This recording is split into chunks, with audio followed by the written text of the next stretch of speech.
Welcome to Business Beyond the Mic, where we join Carli Van Heerden, CEO and founder of We Edit Podcasts. Together, let's uncover the art of podcasting. Hey everyone, and welcome to Business Beyond the Mic. I'm your host, Carli Van Heerden. Today on the show, we welcome Dr. Charlotte Huntley. Dr. Huntley is a public health entrepreneur and recognized leader in the public health industry with over 20 years of experience in healthcare and public health. Dr. Huntley serves as the CEO at Dr. H Huntley, LLC, a public health and epidemiology consulting firm supporting BIPOC communities. She is also the host of the Public Health Epidemiology Conversations podcast, exploring the field of public health with brand new episodes published every Tuesday since 2017. Through another arm of her business, Dr. Huntley leads in providing support to public health entrepreneurs, where she is now the new host of the brand new podcast, Public Health Entrepreneurs Podcast. During our conversation, we get right into Charlotte's story, everything from exploring the creative side of podcasting to the unexpected benefits she found from launching her show. We also get a very unique perspective on what it actually looks like to launch a second podcast, and specifically what she's doing differently, how all the pieces are fitting together, and why a strong community makes all the difference.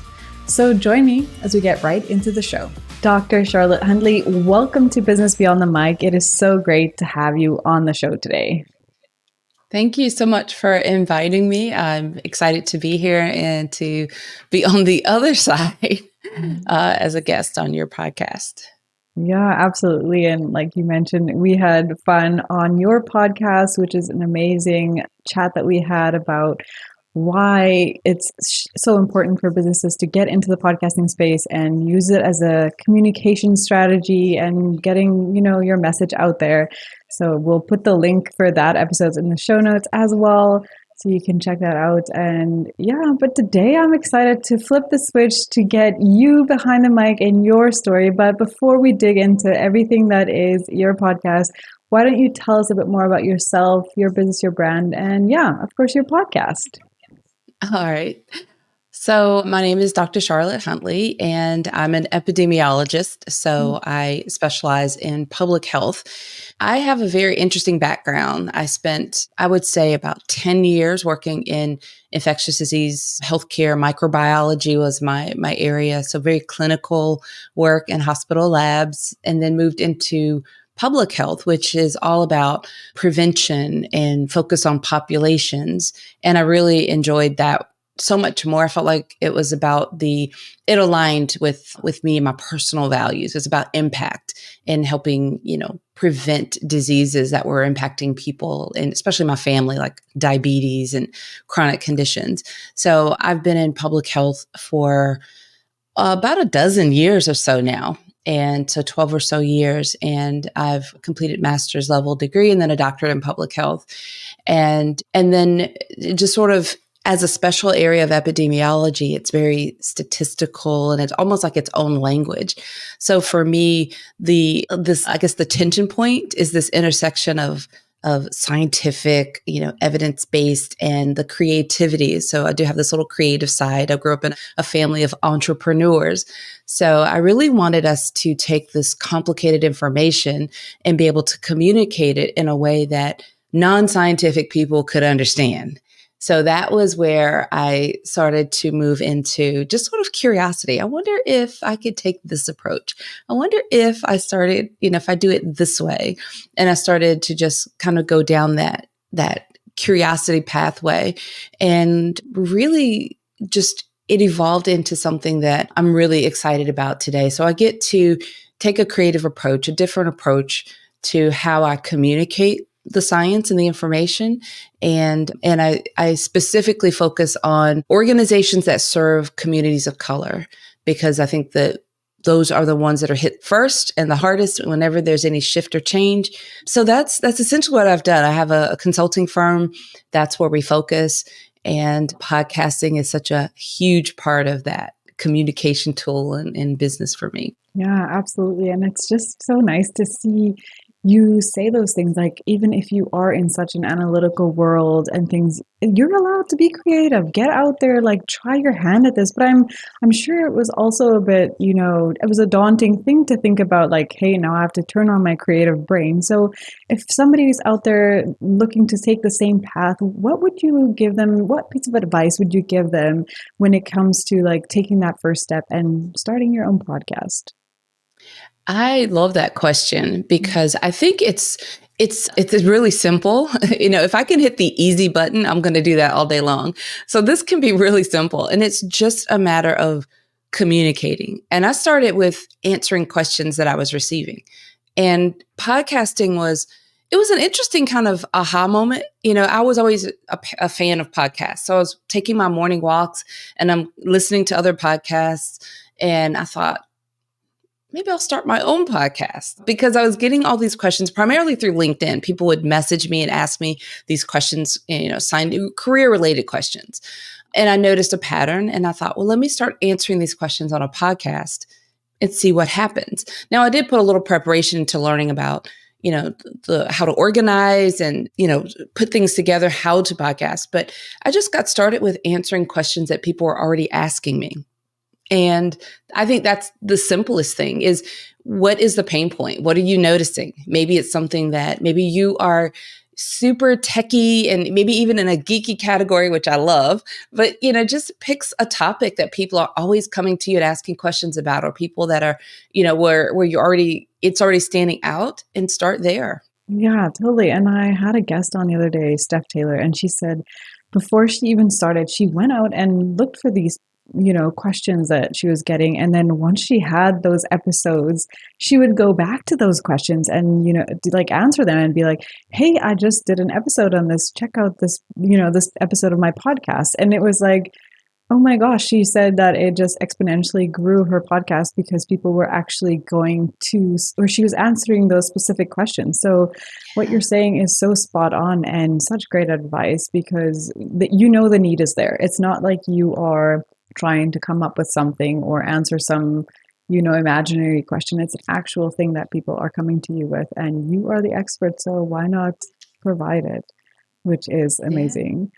How did you first go about, finding guests that you would eventually have onto your show? What was your process thinking behind, like, who's going to be ideal for my listeners to be taught by?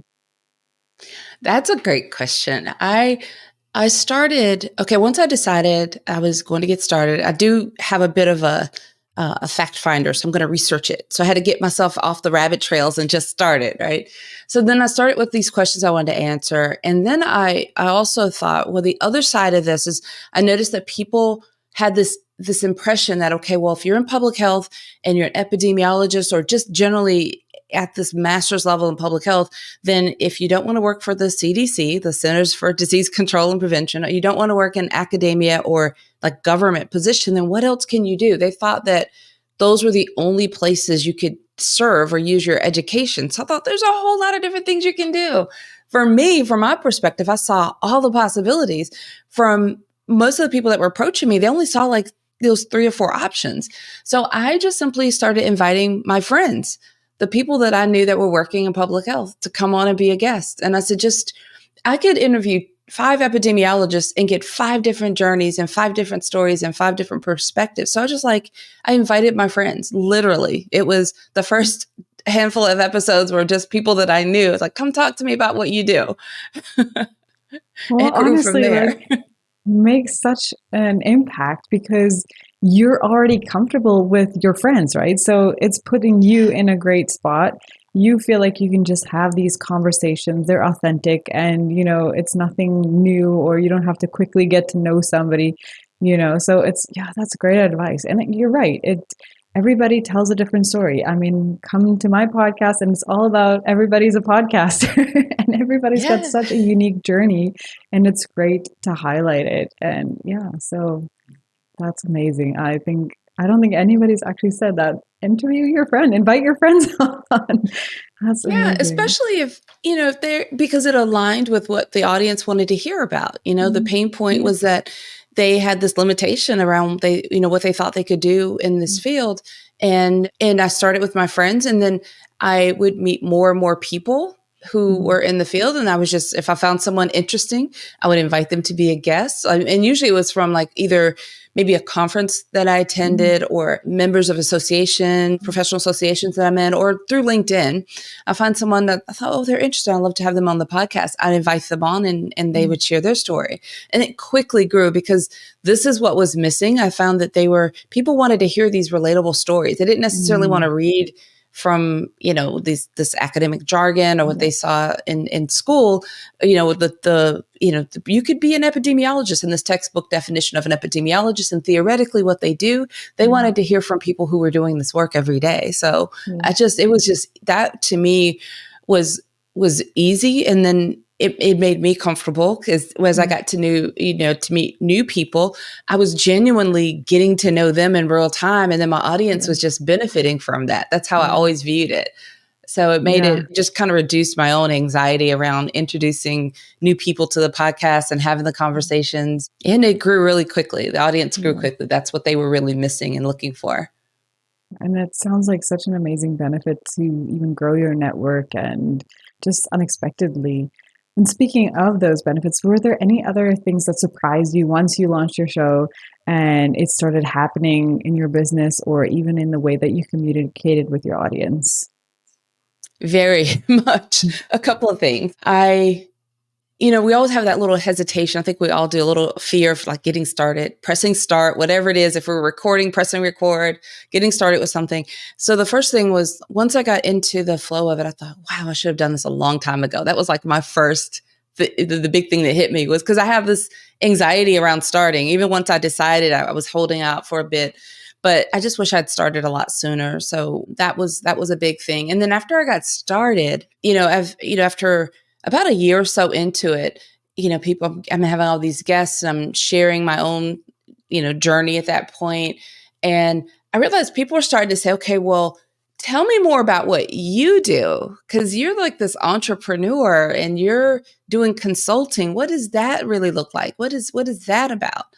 So I really thought, oh, that's interesting because we started out talking about careers. So I switched the name.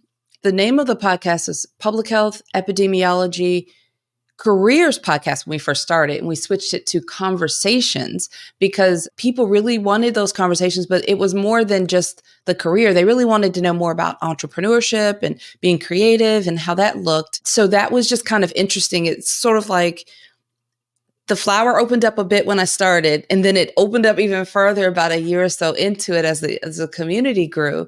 So it taught me early on to pay attention, always pay attention, and pivot with the needs of the listeners and the audience members. Yeah, absolutely. And it must be just like such a great way to see that growth and everything, the way that your community grew was such a great feedback for you to know, you're hitting home with what you're talking about, with the people that you're writing on, the topics and the lenses that you're looking through and sharing with your audience.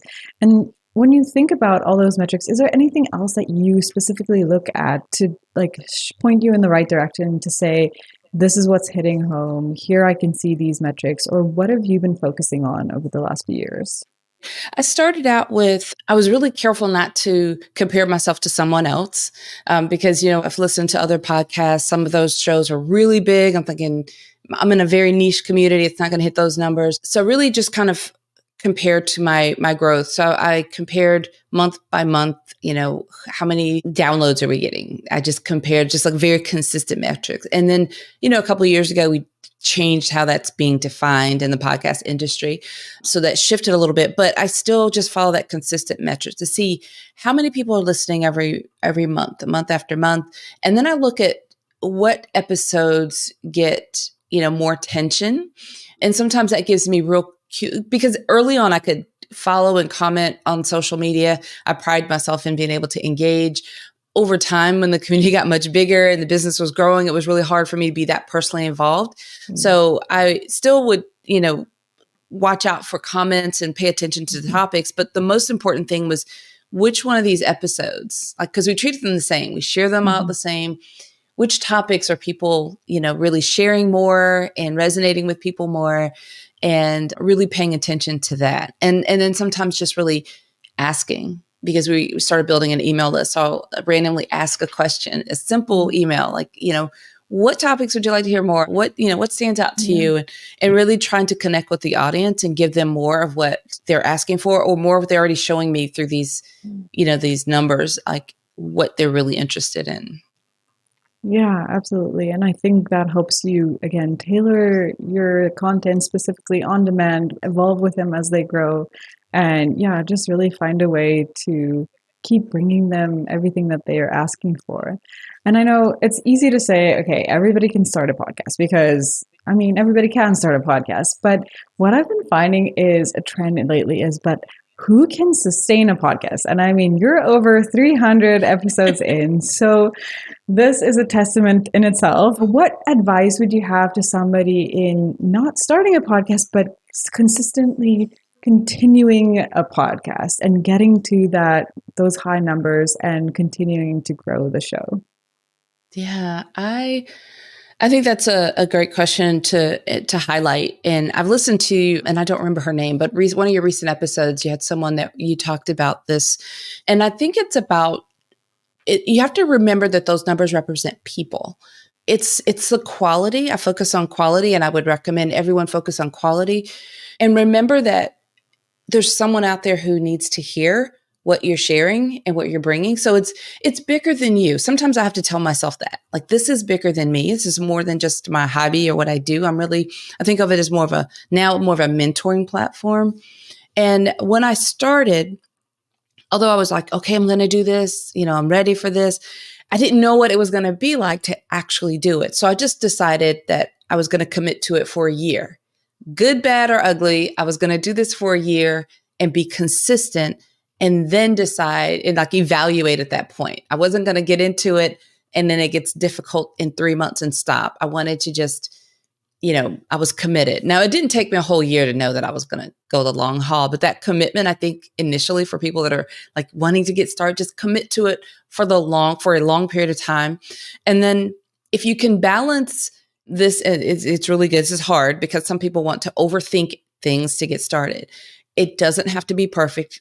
You can research how to start a podcast for years and you'll never start, but just come up with a simple system that you can follow to keep your episodes organized and plan out a little bit ahead. So you're not scrambling, what's next, what I'm going to do next, and just be consistent and just do it. I think that is what got me going. And before I knew it, I was up to episode 20. And I thought this feels pretty nice. I kind of like this. So the feedback was coming in, I was learning, but I just kept my simple system and the consistency because I didn't have time to keep changing things up, shiny, bright objects. Oh, let me try this or let me try that. I just kept following my system. And then it made it easy for me to start to get some help with some of the administrative things as we were starting to pick up. But I think that just the consistency, like that commitment to whatever that time period, for me, it needed to be a year, but that consistency, something simple that you can keep going. And it just comes back down to knowing yourself. Like, if you know you have to commit for a year, then you better commit for a year. Yeah. If you know you're going to flake out after the three episode mark, then you have to put that commitment in. And it's true what you said. It's like making the system as seamless as possible so that it's easy for you to keep going and you don't have any other stumbling blocks, or you don't become like a bottleneck in your own process of creating podcasts and things. So yeah, and I know you have something coming in the pipeline, a whole new show that's about to launch. And yes. I just wanted to maybe dig into that a little bit and ask you, what has been the difference in your first launch, which is a while ago now, but what have you been doing differently? What have you been doing similarly? And yeah, maybe just tell us a little bit about that new podcast that's in the pipeline. Yeah. So when I think about it, I still think, oh my gosh, what are you doing? But it's the second podcast. It makes sense. It's called Public Health Entrepreneurs. And we started, as I mentioned, we started with career focus, and then people started asking more questions about, well, how are you doing this? And I went down the road of integrating both topics for a long time. And this support for entrepreneurs kept growing, and it's not going anywhere. I actually am writing a book that's coming out about entrepreneurship and public health, and it is being published by Johns Hopkins University Press. So that is going to bring more attention, even more so, to people that are interested in that topic. So at the same time, where we started traditionally with, these conversations, public health epidemiology conversations podcast, and the work that I do with these BIPOC organizations and that real meaningful community driven work, I love diving into those topics and how this podcast is really helping to stretch and, that message and connect me with more of those people. So it got to the point, it's like a fork in the road. I can't keep blending the topics, although my audience has interest in both sometimes. It's time to separate them out. And I couldn't drop the entrepreneurship topic and continue this. I needed to do something with that. So the first thought of the second podcast, I was like, no, that's crazy. I'm not going to do that. But then I settled into it for a little bit and I thought, no, this is brilliant. This is exactly what I need to do. So this podcast, it feels very freeing. So now I'm free to go really all in on this community driven work on my current podcast. And then this coaching aspect and sharing all the tips and advice on the Entrepreneurs podcast. So and I do have a lot of team support. So that makes a huge difference in being able to pull this off. And probably the biggest difference in me launching this one versus the first one, I don't have the fear factor that I did at the beginning with the first one. And that, experience, I've simplified a lot of things in how we're going to launch it. And I already have this community that I'm launching it to. That's another big thing. They're excited that I'm doing this. Everyone's like, of course, this is great. It's coming. So my team is already, really familiar, everything. We have all the systems in place and we're just sort of, duplicating that. And so I'm excited. It's still a little hectic behind the scenes. Everything's not really pretty. The first several episodes will probably be a little clunky, but I'm okay with it. I'm excited to just finally get it out there. So it's a whole different feeling. I think that just goes to show, like you're saying, it's not your first rodeo. You have 300 plus episodes of experience behind you. It's like you've almost got all these little blocks in place to help support you in your next launch. And it's just incredible to see how it all's coming together.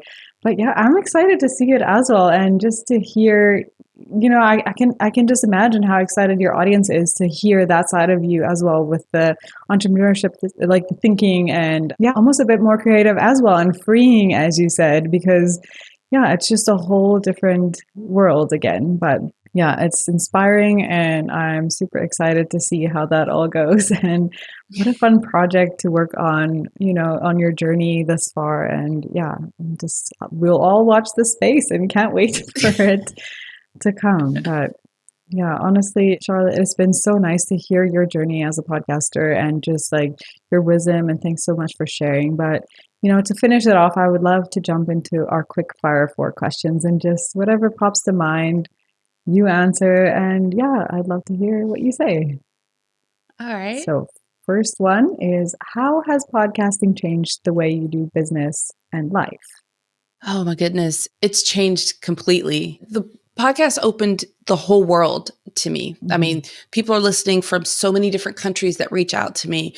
And I've had clients, I've worked with people literally around the world. And that I didn't expect, but I absolutely love that. So it has connected me with people that I never would have otherwise met. We wouldn't have, been able to connect or have the opportunity to work together. So the podcast has not only helped me share out to people that I never will actually exchange, and work as a client, but it has brought business to me in a consulting business, coaching clients. And so it has been a way of bringing revenue and helping the business to really grow.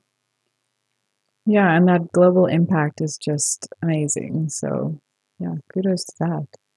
And now, what is a non-negotiable or one of the top tools for your podcast?